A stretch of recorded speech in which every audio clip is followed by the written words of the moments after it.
Not only did this chapter give a lot of information on Zenon, it also just put, just a side note, maybe potential for Dante. I don't know. Regardless of which, the whole thing about making a deal with Beelzebub is really cool, and having further deals to be made. Because I figured Asta and Libe's like original one that we saw like mid Dante fight was like it was because they never made one in the first place that they were able to make the one that they're having, and that led to Asta's Devil Arm. So is what's going on to the Zenon the same process? And it's like, can they make deals beyond the initial one that they have? And obviously this is what confirms it. So if Monica does live, and whatever happens to Vonica, if the bottom wants to keep doing stuff with Vonica, maybe Vonica could do the same thing. Dante, assuming Dante doesn't go through the route that I had that video on, where I talk about like maybe he loses Lucifaro and gets a ton of small devils, just keeps subjugating like binding rituals, a bunch of smaller ones, and gets tons of different like little mini hexes, then he should make a deal with Lucifaro, I would assume. But with Zenon Beelzebub, it's definitely going to be a weird turn for this fight, because it started out obviously with Zenon just getting wrecked, and then now he's getting juiced up, getting more powerful. And unlike the previous two fights, this wasn't the case of like the Dante fight went, even initially, because like when they got to 100%, it was different than like prior to where they were sitting at, because that was just a general increase, whereas this is a whole new deal kind of setup. But I wouldn't even consider what was going on with Jack and Dante was like the same as like Zenon getting a hole through his neck, or Vonica immediately getting demolished, and then Magicula ending up being the actual focus of that fight. With Zenon, it's clear that it like the stuff set up for it of going in there with his Boreas halberd, and then now having his Zeros bow, that was just the opening portion of it. Now we're going into the the meat of the fight, kind of like with the Vonica fight. It was actually stuff with Magicula. So really, like, it's going to, like, the next chapter is going to really set a big spot for the tone of this. And with Tabata, one, introducing another Zargratis sibling, which is going to be a really interesting to see exactly what he's going to do with it. And when we're going to get to this fourth sibling, what devil is this dude going to have? Who knows? Because, like, we have like the Gravity Devil with Lucifaro being tied to Dante, and with Zenon being Beelzebub, I would assume the Devil of Space, just because we know it's time, space, and gravity. I would assume then this fourth sibling is going to have time, and the reason that is because this guy's the oldest. I would assume he would have a really high one up, but also if he's saying, hey, Zenon, you have more potential than Dante and Vonica, like myself, then it's obviously he's already on that pedestal that Zenon is at, and if not way higher, because of his much older age. And I would assume, being the oldest, he's gonna be generally the most powerful. That's how things tend to go. Not all the time, but way more common, or way more often than not, the oldest out of a group like that, like siblings and stuff, is gonna end up being the strongest. Besides that, the general stuff with the Boreas arrow, I thought it was cool. I wish it had like a really weird effect. I was really hoping it would be like he shoots it and you see it just do some crazy wind stuff. Like, my theory was like if you tried to block it, it would disperse and then reform closer or from a different angle, because obviously it's a wind arrow, so it could have some form of play into like the wind with something like that, or like it could do homing. Maybe it could like move mid-flight. Either way. The stuff with that, like just being really fast and going immediately right through Zenon's neck, giving him a Ulquiorra designated hollow hole, and then going into his this whole flashback.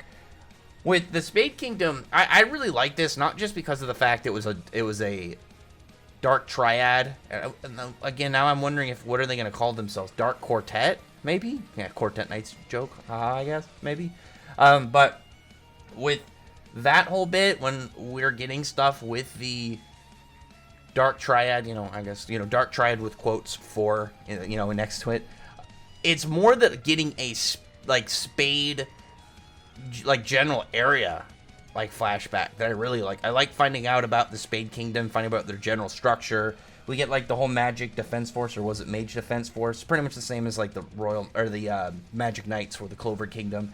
And you get this dude Alan, and like a lot of people picked up what Tabata was doing, obviously giving the backstory of Zenon similar to that of Yuno, but obviously in a different direction, with Xenon's going way more down the dark route, because at one point he didn't want to be a devil host. He wanted to get away from that, and because of his own, like, what he saw as like weakness, but more of like his, like, a quicker way to get stronger, just to accumulate power, that he was going to just go down this this route. And I wanted to, I really wanted to use this panel with the devil, because there's a couple things that I had like very curious thoughts about. One, like the spikes on it look a lot like Zenon's bones that just come out of his body. I wonder if that's just a coincidence. Probably is. But it looks like it's using wind magic, which was really strange to me, because the way that their fight is set up near the end, when Zenon ends up, running his bones through the, like, pretty much right through Alan's back, backstabbing him, and then killing the devil that was in this dungeon that appeared.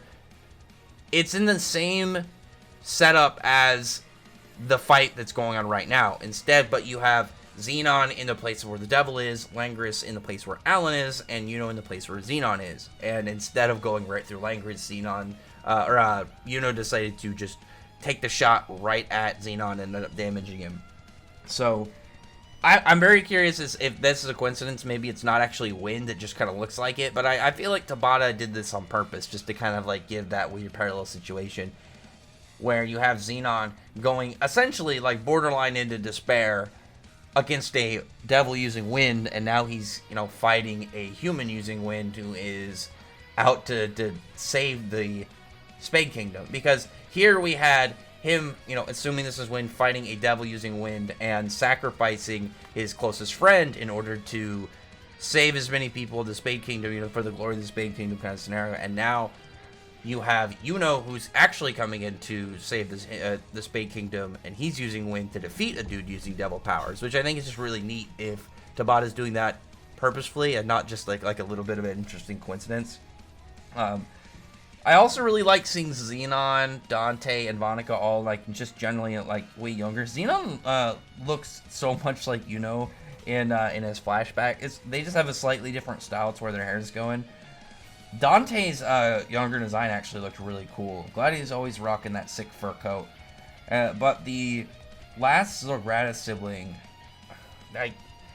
I know some people are mainly like, well, what if it's Morris? I feel like it can't be Morris. That would just be a little weird.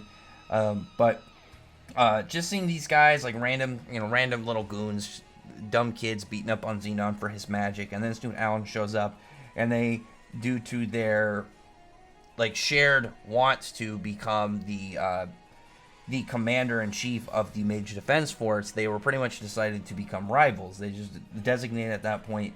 Alan's like, all right, we're rivals, we're going to compete. You have some, some kind of like montage time skip little bits. You have Zenon telling his brother that he's not interested in becoming a devil host, and then ends up joining the whole Mage Defense Force. And just looking at it, like I didn't notice, and I didn't really think about it, because it was in that flashback in the anime when we see the Dark Triad going like kind of like just in a kneeling position to the Grin Belial family, and they're wearing that outfit. So they all must have been in there at that point. I wonder if it was after that point that they decided that, like, Dante and Vonica decided to join, and just to set up their takeover of the kingdom. But they're kind of just hyping them up. They're saying that, like, the two new people are, have a lot of potential. Obviously, Zenon with bone magic instead. Unfortunately for Alan, Tabata gave him fire magic, and though normal elemental magic is cool. I mean, nobody's gonna hate on the elements. Elements are that's like core powers. But Tabata likes to just take one of those, like any of the regular elements, and just put it like as most generically as he can on characters he doesn't intend on keeping around. It's like he's like, I'm just gonna kill you off in a few pages after your introduction, so I'm not gonna give you any neat kind of cool magic. The closest that he's given to some character that he's killed off, like either in a flashback or immediately I can think of, not counting like obviously stuff like the elves, because theirs was like set to come back, and obviously how that is, but probably Morgan for having light magic as somebody who just died in obviously Nox flashback. But while they go to this dungeon that appeared in the Spade Kingdom, there was a devil inside. And again, I love this devil's design. He looks so badass. I love the panel that Tabata set where he just looks like this creeping predator wanting to slaughter. He looks really intense. Like, that's such a wasted design, though. Not in like a bad way, like this is a negative. It's just like, damn, I would have loved to see this devil of like actual current action, because he looks really cool. Maybe Zenon's form will have some semblance to this, kind of like his own trauma taking into his form, like whatever he's gonna upgrade in with the deal he does with Beelzebub. But when Alan goes to attack and Zenon's just seeing this all go down, I thought when I first saw some spoiler information that Alan was like, just let me, just kill me. We got to take this guy down. It's more important than more life. Save all the other lives. But it's actually Zenon who's thinking it in his own head. This is something that Alan wanted of his own accord. He's just going in and he's like, all you'll do is buy time. And it's pretty much telling him like, oh, you're wasting your efforts. It looks more like Alan is just doing a last-ditch effort, kind of trying. And that's when Zenon's like thinking about it. He's like, this is my only chance. Like, there's an opening.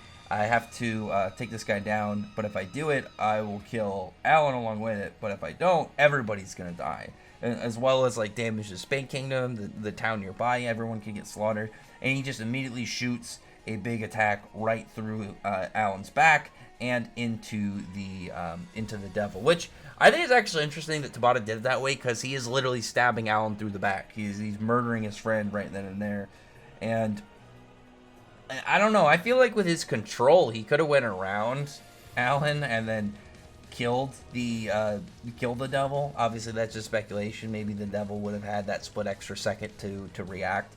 But Zenon's like sadness in that. He's like just being really sad, all in tears, and being like, oh, the weak should be discarded. But I don't really know. Like, it's just like neither emotions nor tenacity, can mean a thing. And he's just talking about how like power is the thing that actually matters, because like those other variables don't entirely add into like the whole setup of like of how a situation can be in a fight. The thing is, like, I wouldn't entirely agree, because with Dante and Vonica, even though they're obviously crazy in their own ways, the way that grimoires work, they could still unlock a grimoire, or not a grimoire, unlock a new spell in their grimoires, because an emotional revelation or breakthrough can trigger a reaction that can unlock a spell in your grimoire. If Zenon is having like almost zero emotional like flow as he's fighting, like pretty much that emotionless killer that he's gives off, I wouldn't imagine that he would ever have one of those kind of scenarios. And like that is legitimately one of the big game changers in a fight, like being able to unlock a new spell, as well as like the general power boost like certain emotional states can give people. But then he's like, okay, well, I'm just gonna go and go be a devil host, because with him, the way that his looks in comparison to anything we know about Dante and Vonica, he looks like he went more of back to being a devil host, because it was just like, oh, that's power I can just have. Kind of like how he's making a deal with Beelzebub. I don't think it'd be like it's from, oh yeah, I can win now, to this is the quickest way for me to gain power. And I feel like for him, it's like when you look at the comparisons between obviously him and like there's a lot to work at. But and him are both like the whole prodigies, little genius things. But though we don't see a lot of it, he does train. It is canon that he does train, and we just don't really get it on screen like we do with Asta's. Whereas Zenon is just going for power.